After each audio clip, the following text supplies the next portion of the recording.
अस्सलाम वालेकुम दोस्तों, मैं हूं शाहिद हुसैन। उम्मीद करता हूं आप सब खैरियत से होंगे। मेरा यूट्यूब चैनल और फेसबुक पेज देख रहे हैं। आज हम एक बार फिर बात करेंगे इस वीडियो में गुलाम हैदर के बच्चों के हवाले से। गुलाम हैदर के बच्चों को लेके रोशन अली अजीम साहब ने इस्लामाबाद में तमाम वो कानूनी फोरम जहां जहां से ये उम्मीद है कि वो गुलाम हैदर के बच्चों को वापस लाने के लिए उनके लिए मददगार साबित हो सकते हैं, वहां पर वो जाती हैसियत में गए और 2-3 दिन वहां रहे और तमाम इदारों से रजू किया और आपने तमाम उनकी वीडियोस भी देखी और लम्हा ब लम्हा उन्होंने आप सबको रिपोर्ट भी किया और जितना हो सकता है वो सारी अपडेट्स आपके सामने भी रख रहे हैं।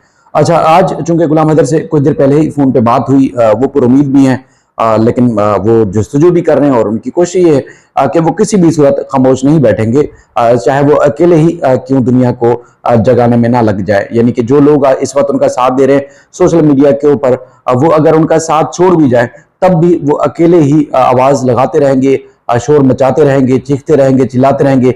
और वो लोग जो सीमा को सपोर्ट कर रहे हैं, वो लोग जो सीमा को अपनी तहवील में लेके बैठे हुए हैं, वो लोग जो सीमा को हर लिहाज से प्रोटेक्ट कर रहे हैं, उनको उनके जमीन को झंझोड़ते रहेंगे।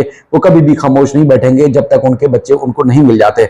कुछ टाइम के लिए वो अपने गांव में है, कुछ टाइम के लिए वो अपने इलाके में है। उम्मीद है कि 1-2 रोज में वो कराची आएंगे और उसके बाद फिर हम यहाँ से नया सिलसिला शुरू करेंगे। तमाम टीवी चैनल्स के प्रोग्राम्स में, तमाम टीवी चैनल्स के हम जो खबरें नशर करा सके, प्रोटेस्ट कर सके, जितना उनको सपोर्ट कर सके, एक इंसानियत के नाते, एक हमदर्द बाप के नाते, एक हमदर्द इंसान के नाते हम कोशिश करेंगे कि हमारा भाई है, हमारा सब कुछ है, हम कोशिश करेंगे कि उसका उसी तरह साथ दें जहां जहां जिस तरह हम कानूनी तौर पर सपोर्ट कर सके। दूसरा, कुछ देर पहले मैं इसकी डिटेल जो है वो आगे भी चल के आपको कुछ रखता हूं आपके सामने कि आगे होने क्या जा रहा है, आगे होने वाला क्या है। लेकिन एक हमने वीडियो देखी, वीडियो थी सीमा की, जो कि किसी के सवालों का जवाब दे रही है। रोज ही उसकी जो वीडियोस हम देखते हैं या नजर से गुजरती हैं सोशल मीडिया के ऊपर, चाहे उसका अपना प्लेटफॉर्म है या उसके किसी न किसी तरीके से जब उसने किसी न किसी को जब इंटरव्यूज ये होते हैं तो वो उसका जब मुंह खुलता है तो आपको गलाजत ही गलाजत नजर आती है। इंसानियत नाम की कोई चीज नहीं है। उसको हमेशा गुलाम हैदर ने सर पे बिठाया, बल्कि सीमा को तो उसके जो अपने अजीज है, गुलाम हैदर तो दूर की बात है, अपने अजीज भी उसको झूठा, मकार और गलाजत का ढेर करार दे रहे हैं। आपने रीमा की जो वीडियोस हैं, ऑडियोज हैं, आपने सुनी होगी। रिसेंटली भी उसने एक वीडियो रिलीज की है, ऑडियो रिलीज की है, जिसमें वो ये दुनिया को बावर करा रही है कि वो मेरी बहन है और मैं उसको जानती हूँ कि वो किस हद तक झूठ बोली है और किस हद तक मक्कार औरत है। अब वो वीडियो में अब गुलाम हैदर को किन अलकबात से नवाज रही है वो जरा सुने आप। गुंदी को ऐसा वैसा मत समझना, गुंदी बड़ी तेज है। गुंदी उनको कहते हैं जिसमें हम गेहूं रखते हैं। अच्छा, मतलब टंकी टाइप। हाँ, उसको तुम ऐसा वैसा मत समझना, बहुत चालाक है वो ऐसे नहीं यूं करके बैठ के बातें करते हैं। बहुत हाथ जोड़ के बात करते हैं वो तो, जब भी देखो फोटो पे हाथ को जोड़ के इतनी हाथ बीवी के आगे जोड़ते तो शायद इतना कुछ ना होता। यार एक बात बहुत गहरी है, इससे अगर 10% भी हाथ जोड़ लेते हैं। हाँ वही तो, यहाँ जब आप बीवियों के लिए जूते तो आप झेलो भैया। बहुत परेशान किया है, बहुत परेशान किया, बहुत जूते मारे हैं। अब वही जूते पड़ रहे हैं सर पे, तो कैसा लग रहा है? एक बार कोई पूछ ले मेरी तरफ से उससे।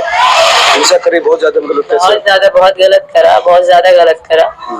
बिल्कुल, वो मुझे पता है, मैंने झेला है। तो लेकिन वो अब बच्चे के लिए कह रहे हैं कि बच्चे मुझे दे दो। नहीं मनोज भाई, देखिए ये गलत बात है ना। उनके 2 बच्चे हैं, वो तो कहते हैं मैं तीसरी शादी भी करने वाला हूँ। दूसरी बात, बच्चे मेरे साथ रहे, मुझे माँ बाप मानते हैं, मेरे बगैर बच्चे एक पल नहीं जी सकते, तो इस तरह उसका कहना गलत है। तो ये बात तो हम सब जानते भी हैं, लेकिन हमारा फर्ज है सीमा आपसे सवाल पूछना, हर तरह के सवाल।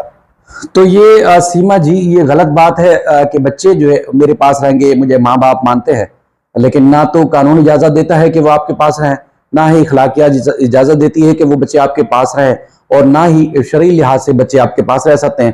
क्योंकि आप इस हद तक चली गई हैं कि जहां से आपका वापसी का रास्ता नामुमकिन है, लेकिन बच्चे आपके पास नहीं रह सकते किसी भी लिहाज से। बच्चों के लिए बाज़मीर हिंदू, मुसलमान, इंसानियत के पैरोकार लोग जो है वो आवाज उठाते रहेंगे जब तक गुलाम हैदर को उसके बच्चे वापस नहीं मिल जाते। दूसरी बात कि आपके सर पे जूते पड़ते थे, आप खुद फरमा रही हैं कि आपके सर पे जूते पड़ते थे, तो जूते मारने वाला कौन था जी? आपके मुताबिक गुलाम हैदर थे। गुलाम हैदर, मैं वसूख से कह सकता हूं, जिस तरह मेरी उससे बातचीत हुई और जिस तरह हमारे सिंधी बहन भाइयों का रस्म रिवाज है, हमारे हिंदू बहन भाइयों का रस्म रिवाज है कि हमेशा वो आजी इंकसारी के साथ मिलते हैं, लोगों से बड़े अच्छे इखलास से मिलने की वो कोशिश करते हैं, चाहे वो हिंदू हो या मुसलमान हो। उनका एक रस्म और रिवाज ये आज से नहीं है, ये सदियों भर से चलता हुआ आ रहा है। ये सिर्फ गुलाम हैदर का फॉल्ट नहीं है कि गुलाम हैदर आज लोगों से हाथ जोड़ रहे हैं, इससे पहले वो जूते मारते थे। लेकिन मैं एक चीज कहूं कि गुलाम हैदर मिसाल के तौर पर अगर जूते भी मारते थे तो बिल्कुल आपको ठीक मारते थे, आप हो ही जूते खाने के काबिल। क्योंकि जब आपके हम इलाके में गए, अब भिटाइयाबाद, वहां जब गली मोहल्ले में लोगों से पूछा, हमने दर्जी से पूछा, हमने राशन वाले से पूछा, हमने मोबाइल बैलेंस इजी लोड करवाने वाले से पूछा, हमने होटल वाले से पूछा, हमने चिप्स कबाब वाले से पूछा, इवन कि हमने गली मोहल्ले का कोई लड़का, कोई बच्चा, कोई औरत, कोई भी ऐसा बाशऊर शहरी नहीं छोड़ा जो जिससे हमने सवाल ना किया हो कि सीमा कैसी थी, सीमा का चाल चलन कैसा था।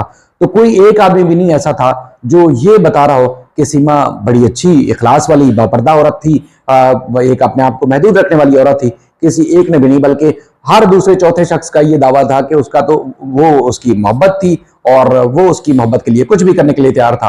ये लोगों का ये दावा था। लोगों को आपने लूटा, लोगों को आपने हीले बहाने से आपने उनको मोहब्बत के जाल में फंसा के आपने तो सब कुछ तबाह बर्बाद कर दिया लोगों को। आज भी वो किसी को मुंह दिखाने के काबिल नहीं है। तो अगर गुलाम हैदर ने आपको ये जूते मारे भी तो आपके इस किरदार की वजह से जूते मारे होंगे। गुलाम हैदर ने अपनी गुस्से या अपनी किसी और वजह से आपको नहीं मारे होंगे। गुलाम हैदर ऐसा नहीं है। गुलाम हैदर ने चूंकि जिस तरह आपको लेके आया गांव देहात, चूंकि आप काबिल उस गांव देहात की बकरियां चराने के काबिल थी, लेकिन जो दूसरी औरतें वहां गांव देहातों में आपके गोठों में करती हैं, चूंकि गुलाम हैदर आपको अच्छी जिंदगी देना चाहता था, तो इसलिए गुलाम हैदर ने आपको उस गांव देहात, उस खेतों से जहां लकड़ियां चुनने, खाने पकाने के लिए, घास काटने, जानवरों के लिए बकरियां चराएं, वहां से उठा के आपको शहर में रखा। उसके बाद यहाँ अच्छी जिंदगी देने के बाद आपको मजीद बेहतर एक ब्राइट फ्यूचर देने के लिए, आपको अच्छा फ्यूचर, एक रोशन मुस्तकबिल देने के लिए गुलाम हैदर जो है वो मुल्क से बाहर चला गया और आपको उसने अच्छे से अच्छी जिंदगी बसर कराने के लिए उसने